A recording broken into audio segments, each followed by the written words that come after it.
जो 15वीं वित्त आयोग की योजना है कि 7 निश्चय योजना चला या 7 निश्चय योजना का पार्ट 2 जो चल रहा है, जो सबसे ज्यादा गरीब है उनका सबसे पहले नाम दीजिए। और रोजगार सेवक, मनरेगा का रोजगार सेवक है तो और एक केवल मुखिया जी उस पंचायत में है, तो मुखिया जी का हालत आप खराब कर सकते हैं हो सके आप अपने योजना पे यानी कि काम नमस्कार, आप सभी का बहुत बहुत स्वागत है हमारे Everest coaching centre YouTube channel पे। तो आज हम आपको बताने वाले हैं कि वार्ड सदस्य जो होते हैं, वार्ड सदस्य को मुखिया जी के द्वारा इतना क्यों प्रताड़ित किया जा रहा है, क्यों इतनी यानी कि कोई भी योजना को नहीं बताया जा रहा है और इतनी सारी इनको यानी कि ये प्रॉब्लम का शिकार क्यों बनाया जा रहा है। कोई भी प्रॉब्लम होता है तो मुखिया जी के द्वारा या तो आवास सहायक को ही उनको अपने कब्जे में करके और पूरे यानी कि योजना को उनके द्वारा चलाया जा रहा है। तो इससे अच्छा तो यही होगा कि वार्ड सदस्य का पद ही हटा दिया जाए, ताकि जो सरकार के द्वारा कोई भी योजना आएगा तो मुखिया जी डायरेक्ट खुद करेंगे और वार्ड सदस्य का इसमें पद ना रहेगा, ना वार्ड सदस्य बनेंगे, ना इसमें किसी भी योजना का वो काम करेंगे। ठीक है। और कोई भी योजना का आने पर इनको क्यों इनके द्वारा, जैसे कि यहाँ पे हो गया क्या है ना कि जो 15वीं वित्त आयोग की योजना,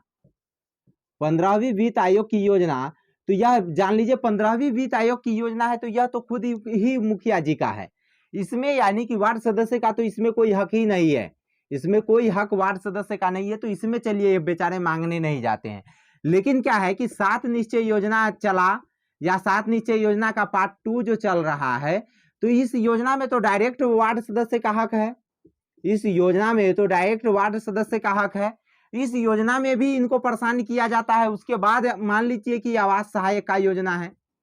आवास का जो योजना है, तो आवास का योजना है तो आवास तो एक कमाने के तरीका को मुखिया जी के द्वारा, चाहे कोई भी बिचौलिए के द्वारा, चाहे किसी के भी द्वारा यह कमाने का यह फंडा अपनाया जा रहा है। लेकिन इस योजना में क्या करना है, तो यानी कि सभी वार्ड सदस्य को यानी कि निस्वार्थ पूर्वक से उनको बोल दिया जाना चाहिए मुखिया जी के द्वारा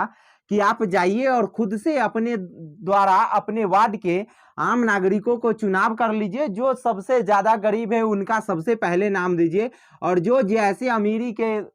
प्रभाव पे बढ़े हुए हैं उनके उसके से सीरियल बाय सीरियल तरीके से आप उनका नाम दीजिए। लेकिन यह सब योजना से वार्ड सदस्य को क्यों वंचित रखा जाता है, इस योजना में भी यानी कि वह आवास सहायक के द्वारा और मुखिया जी सब के द्वारा बताया जा रहा है, इस योजना में आपका कोई यानी कि इंटरफेयर नहीं है। और उसके बाद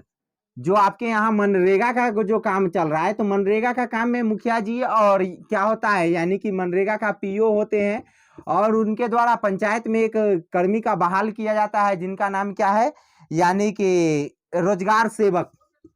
मनरेगा का रोजगार सेवक है, तो रोजगार सेवक के द्वारा भी यानी कि वार्ड सदस्य को प्रताड़ित किया जाता है। इन सभी योजनाओं में प्रताड़ित इसलिए किया जाता है कि कुछ वार्ड सदस्य लोग नहीं, लगभग वार्ड सदस्य लोग जो है ना, मुखिया जी के बात पे सारा काम करने लगते हैं। यह बात जान लीजिए। आपके वह यानी कि अनुश्रवण समिति, चाहे कोई भी समिति का वह अध्यक्ष हो सकते हैं, आपके भी ग्राम पंचायत का अध्यक्ष है, लेकिन आप ग्राम पंचायत का यानी कि सदस्य है, फिर भी कोई दिक्कत नहीं है। क्या करना है मुखिया जी की बात केवल ग्राम पंचायत की जो अध्यक्षता में जो होगी तो उनकी हर एक बात को मानना है। लेकिन कुछ ऐसे भी बात है जिसमें आप सभी वार्ड सदस्य मिलकर के उस योजना के बारे में सोच सकते हैं। आप सभी वार्ड सदस्य मिलकर के अपना एक संघ बनाए और पंचायत स्तर पे सबसे पहले उसको मजबूत करें। पंचायत स्तर पे जो भी वार्ड संघ का योजना है, पंचायत स्तर पे उसको मजबूत करें, और फिर पंचायत स्तर पे जब मजबूत हो जाता है उसको तो आप सभी वार्ड सदस्य मिलकर के आप ब्लॉक स्तर पे उस कमेटी को मजबूत करें। ब्लॉक स्तर पे भी जब आपका कमेटी मजबूत हो जाता है, अब मान लीजिए पंचायत स्तर पर आपका सारा कंप्लीट है और जितने उस यानी कि उसमें सदस्य लोग हैं, पंचायत में जितने भी वार्ड सदस्य लोग हैं, सभी लोग एकजुट है। अगर कोई पदाधिकारी के द्वारा, चाहे मान लेते हैं कि किसके द्वारा, आवास सहायक के द्वारा ही किसी भी योजना में या आवास सहायक में किसी भी प्रकार से आवास में ही इधर से उधर किया जा रहा है, आप सभी वार्ड सदस्य मिलकर के यानी कि इनके खिलाफ कंप्लेन या तो बीडीओ साहब को भी दीजिएगा या क्या कीजिएगा खुद ही इनको रोक करके बोल दीजिएगा, तो भी इनका हालत खराब हो जाएगा।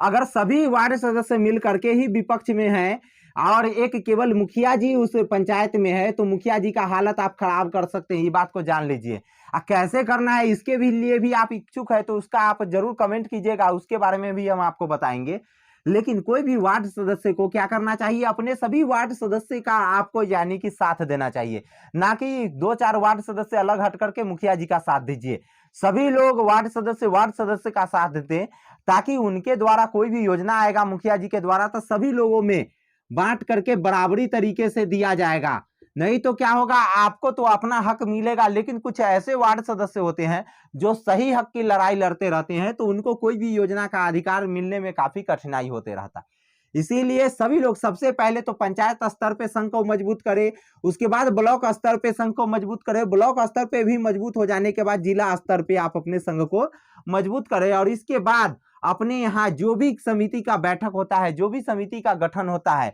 उन सभी के गठन में आप सभी लोग अपने प्रावधान को डालें, और जहां जितना ज्यादा से ज्यादा हो सके आप अपने योजना पे यानी कि काम निकलवाएं।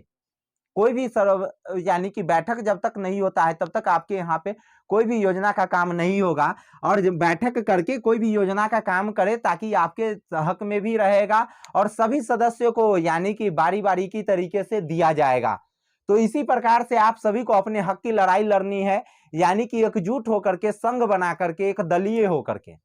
तो धन्यवाद, फिर मिलेंगे नेक्स्ट वीडियो में। अगर इससे प्रकार से अगर आपको कोई यानी कि अपने सहायता की जरूरत है तो आप हमारे इस व्हाट्सएप नंबर पे जरूर कांटेक्ट कर सकते हैं, मैसेज कर सकते हैं। तो फिर मिलेंगे अगले वीडियो में, तब तक के लिए जय हिंद, बाय बाय।